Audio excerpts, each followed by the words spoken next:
Hey, Anthony. You and I are here to talk about when we were in the US just under a week ago. We were there for the Shop Talk conference in Las Vegas, but we spent a day and a half before Shop Talk in Los Angeles looking at retail and actually looking at retail that you found. You did a lot of research on innovative retail and you wanted to take us to shops that we'd never looked at before. Yeah, previously we've kind of spent most of the time around the Venice, Santa Monica area, and I wanted to really look at shops outside of the more touristy areas, more kind of your local suburban LA type stationery and card shop. Yeah, I did find a few of those, and yeah, we'll kind of go through what we saw and what our experiences were. And so while we're recording this specifically for News Express members to share kind of some of the retail insights, the reality is some of what we've seen will apply to any retailer. So let's get into that.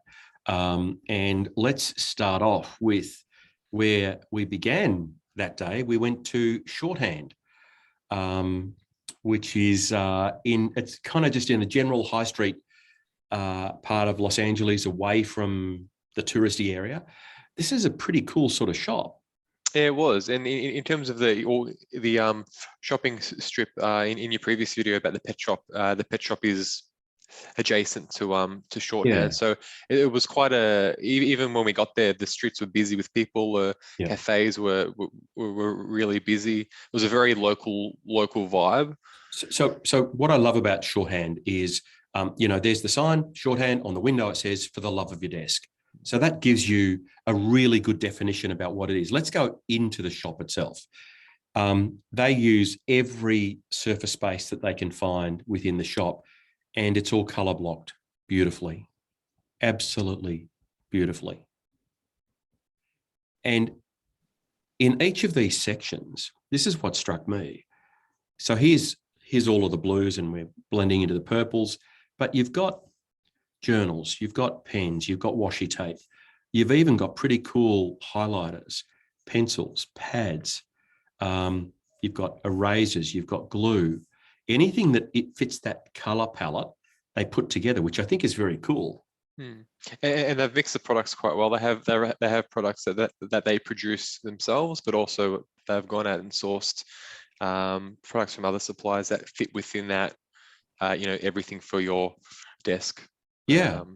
And so if you're looking to build around a certain color palette, you're going to be able to find desk products there. And then they have this wall of cards, which is pretty cool. And it's fair to say, isn't it? This is a pretty standard way that cards are displayed in stores in the US. Yeah, they're really kind of just a really curated range of cards. Majority of them are that letterpress vibe to it, and you'll see later why that is a fact. But even so, then I think they've got about, from what I could see, there's probably about 5 different suppliers they've gone with. So you've got the 2 sections there that I was just showing. And then you've got this wrapping paper, just flat wrapping paper that people can purchase there. And then at the counter, you have all of these pencils, which is it's just beautiful, just adorable. And then you've got some really nice pens. I love a good pen. Some really nice pens on show. And then we get to the back of the shop and you've got these bags, but then there's this little sign that says print shop. And there she is. That's amazing to see, isn't it? And they produce invitations and things like that there. Yeah, they do some invitations, but I think majority of their stuff is greeting cards, and they wholesale as well. Things like that. So they've got their retail business in their shop, and then at the back they've got this other arm of their business. Yep. So let's move on to the next shop that we looked at, which is Crush Touch. This is a very bright and colourful art supply business. This is right next to Shorthand as well. Yeah. So you walk in, please wear a mask, and if you need one, take one. If there was one in the box, there's some hand sanitizer. They have their cards displayed full face as well, so you can easily see them. Lots of art supplies. And this is pretty cool. You've got drawing pads and notebooks, but then you've got these 2 shelves of cards through here and then more art up here. It's a really cool way to display the product.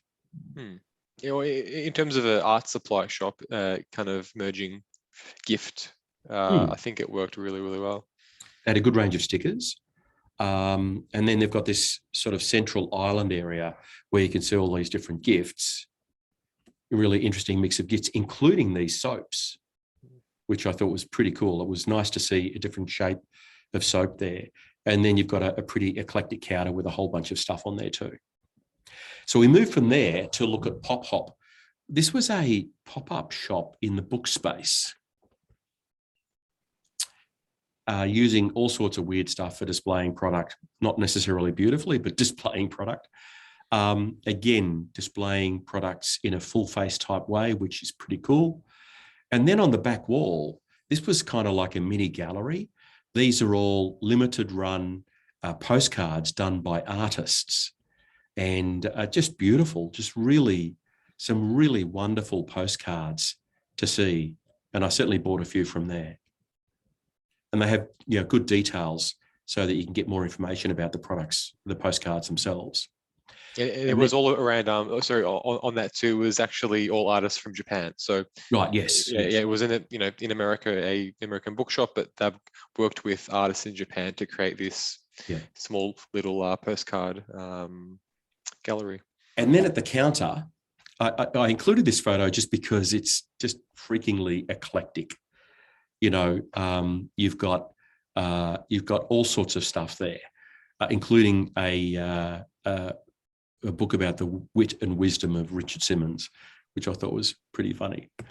I didn't get the name of this shop, but this was just an interesting sort of clothing and mixture shop. But I've included it just because, again, it's showing how greeting cards are being displayed. If you go back, that first one he had, that was the goodies shop. So everything in that shop is actually $25 or under. Yeah, I don't think he took too many photos in there, but they had candles, they had tableware, they had serving plates, and it was a very interesting concept in terms of a limited, it was pretty much that a center table, and there were some larger items to each side, like plant stands, and there was also a ladder to hang, towels and things like that on. But yeah, that was quite a interesting shop. So this is a different shop now. Yeah, this is more a fashion shop that has cards. So you've got full face cards displayed like that just inside the door, but then it's got a whole bunch of fashion. And so you can see the context of cards as you're coming in. We see a lot more of that in retail today, where you've got cards in all different sorts of retail settings. Also with that shop too, on the back wall, I don't know if you can see it from the first photo, but they had a small range of artwork from artists as well that you could actually purchase. So if you go back a photo, yeah, it was one of the photos you could. So on the wall to the right, of the left of that image is the wall where they had the artwork. But in terms of putting artwork into a space that you can purchase, kind of like the bookshop that we're doing as well. What I thought was interesting was this panel they had where they've effectively curated. You've got some pants, you've got a top, that a hat of some sort, and then you've got some jewelry, and then you've got a book there about architecture, and they're kind of pitching that as a whole ensemble, if you like, as something for people. Then we got to this shop, and this is Jackknife, and it's records, tapes, CDs, vintage hi-fi, and it is all of that. This was an incredible step back in time. These are your old 8-track cassettes. They're CDs. There's the 8-track again. You've got vinyl, blank cassettes that you can buy and record on. Just incredible. That was fascinating to see. And it felt authentic, but very old. Then we got to Dreams, which was... I wasn't a big fan of Dreams, but it was a bit unusual, wasn't it? It was a very unusual mix of product. There wasn't a lot of product in the shop. Everything was displayed in a precise way. This was on the same strip as a card shop that we were actually in that area to see Yep. And it just happened to find these other shops, and it was just interesting to see just the types of materials they use within the business to display. Yeah. I don't know if they've gone with like an actual shop fitter, or if they've used more of a bespoke type. So even here, they have the works. cards full face on the wall, a small selection. Everything's color toned. Like you say, the toning here fits the wall, fits the light fittings. It's all very arty. The thing is, even with that shop, there were a fair few people in that shop while we were there as well, Yeah. shopping and things like that. And what was this? I've got no idea. It was rock solid. It's just like a rock they've painted in the back of the shop. Look, I think when you walked in, you were just drawn to that and said, Yeah. what is that? And the other thing that was interesting was the use of this acrylic sign out the front, which was very cool. It just looked really, you don't often see acrylic signs like that. It gives it a more art feel, I think, Yeah. than having just a metal A-frame to promote your business. Then you took us to the social type. So they're very clear about their mask sign, their mask advice. Again, you go inside the shop, full face cards. Fantastic. Lots of them. You've got books, you've got stationery, you've got all sorts of things in here. Again, color blocking is very important to them.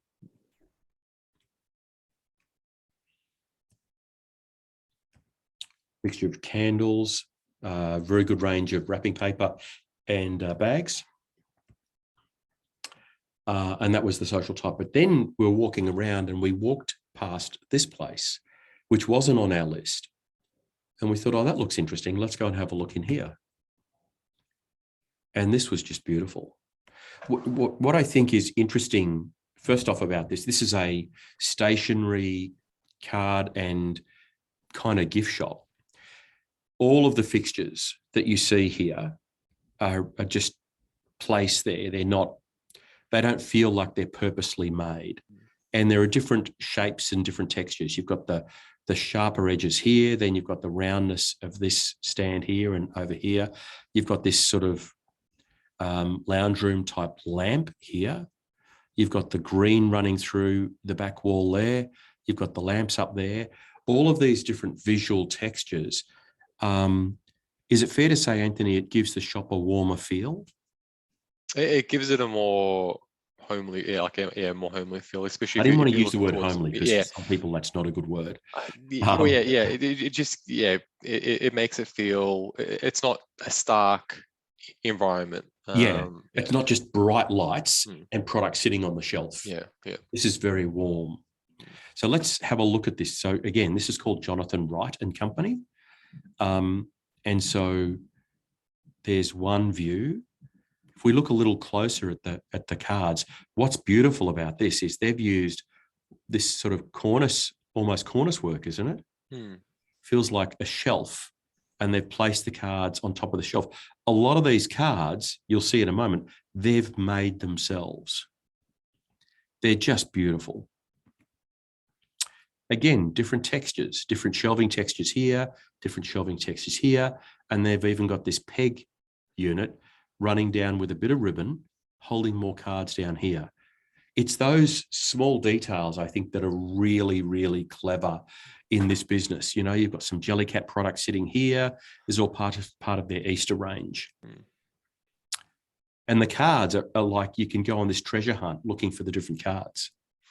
In terms of what you're saying about the ribbon and with the pegs, I quite like that because, traditionally how we do it would have a plastic hang style strip, where this actually is, kind of redefines that type of merchandising.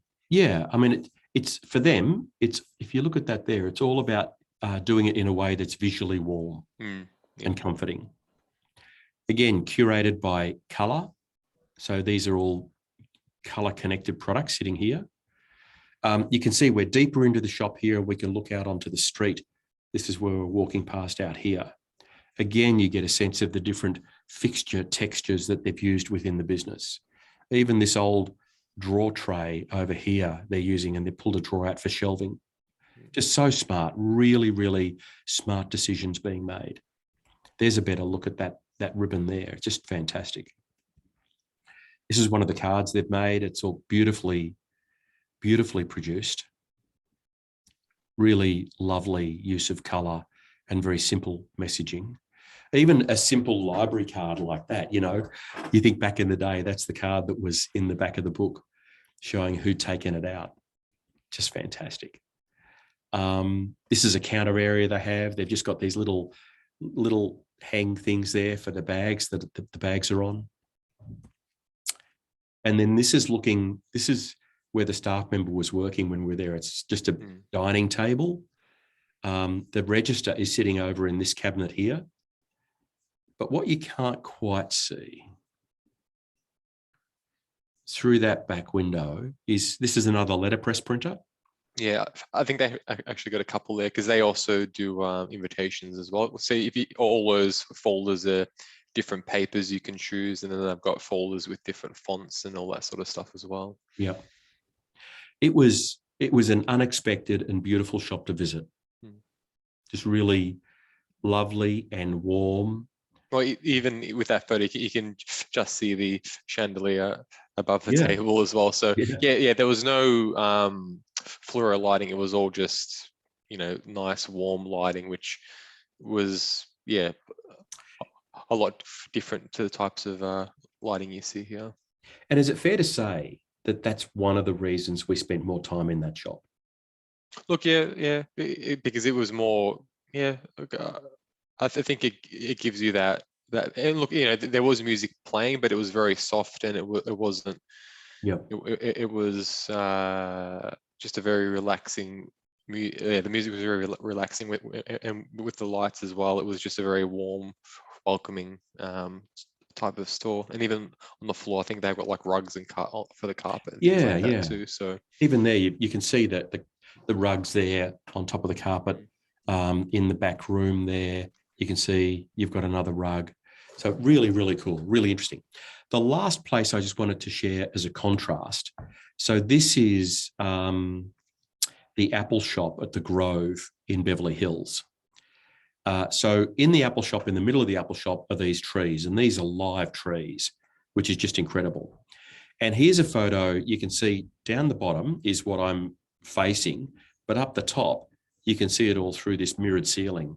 And there's no doubt Apple spends a lot of money on their retail stores. Yeah, and look with this, when I was at the front, just watching people were going there, take photos, and even people making comments, why is the ceiling so high? Like, there's no point to having the ceiling that tall. Yeah. So look, question without notice, but did you, in looking at the retail, is there anything that struck you and you thought, gee, wow, that's insightful? Look, there's a few small things that will kind of like that, the using the ribbon as the as a merchandising tool. That's not something that you'd necessarily think of or think about doing. And it's good to see their use of color blocking across the different types of retail as well. So sorry, just to pick up on that, I'd agree with you 100%. The use of color blocking in American retail is very, very good. And I think we do less of it here. Yeah, and look, I think that has kind of flown through from some of the majors. Like if you go like to I think it's Bath and Body Works with all their bath stuff, they color block extremely well. And so, small retailers picked up on that and introduced that into their stores as well. And I think it's something where if you're looking for someone that loves yellow or loves, if you know their color, then you can quite easily go to that section and pick a few things from there versus kind of, going through, a whole bunch of diaries and finding that, then going to the pen section and then finding, a pen. It just really brings it all together nicely. Okay. Is there anything else that was a big takeaway for you? Look, off the top of my head, can't really look. I think with those stores specifically,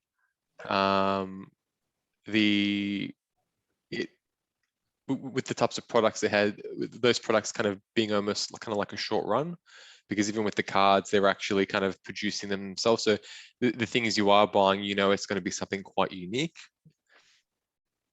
Yep. Yeah. Look, I'd pick up on a couple of things. I agree with the things you've said, and I'd reinforce again the color blocking. I think the color blocking is key. Something I touched on before, and that is the different textures. In a lot of these local retail businesses, the different textures we're seeing in terms of fixtures for holding product. They're using found objects to display products on, and I think that's interesting. A lot more retailers are cashless, which I think is interesting to observe. There's a level of customer service, and I think you commented on this actually during the trip. There's a level of customer service that's different to what we see in Australia in retail. And I think that's fascinating. The other point that I'd make is when we look at product displays in these American stores, it's not common to just display products of one category. So you'll often see different categories of products placed together, which is part of the storytelling and trying to create a retail experience that is more interesting and appealing. You know, with what's happening with online, how people are using tech with online to make online more appealing, we've got to work harder at making our retail shops more appealing and more interactive. And I think that's part of what we see with these stores. And that's where Apple's going corporately, is to do that with what they're doing with the mirrors and the high ceiling. And then you've got these, certainly two of the stationery shops in LA that you found where they're doing letterpress printing in the back of the shop. I mean, you can't get more local than that. No, yeah. And one thing as well that I noticed with them as well, they all had bags at the point of purchase in terms of gift bags you could purchase. So yeah. you know, I'll just add that to the purchase. Yeah, that finishes exactly. it. And you know, if someone's buying a gift, well, they're going to need a bag for it. So that really creates that perfect add-on sale. And I guess I'd go back to something you said earlier in terms of the floor furnishings and the lighting as well. Like that last stationery shop we went to, they didn't have any fluoro lights. So you've got these experiences where they do feel one-off. You've got all different sorts of light fixtures giving you the light inside the shop. And you've got all different sorts of floor coverings giving you different flooring experiences. And I think that helps provide a shopping experience that's quite unexpected. Yeah, and I think, you know, if for retailers to dabble in that, you know, with our News Express members, you know, we have got suppliers that do sell lamps and things like that. And, you know, it can quite... Your sound has just gone off, Anthony. I can't hear you. Easily introduce that into a gifting area.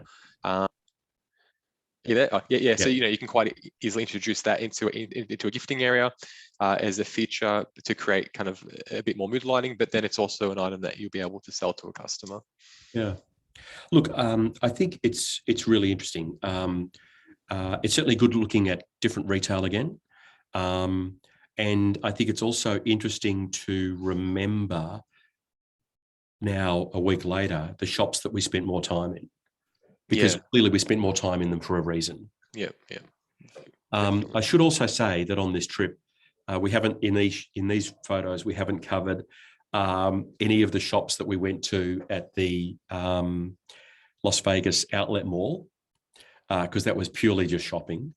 But what I would, the observation that I would make is, remember we were at Brooks Brothers, because you and I did our own thing for several hours. And then I met up with you at Brooks Brothers and I was paying for something. And you said, oh, use this code. And you had this app on your phone that had all these coupons from all these stores at the shop, at the mall. Yep. That gave you discounts. Yeah. And I had bags and bags of stuff I bought without getting a discount And then, I mean, that last purchase, I want to say it was like $80 or $100 off because of the code that you had. Yeah, yeah. Look, I think with that, it depends on what, or even with that too.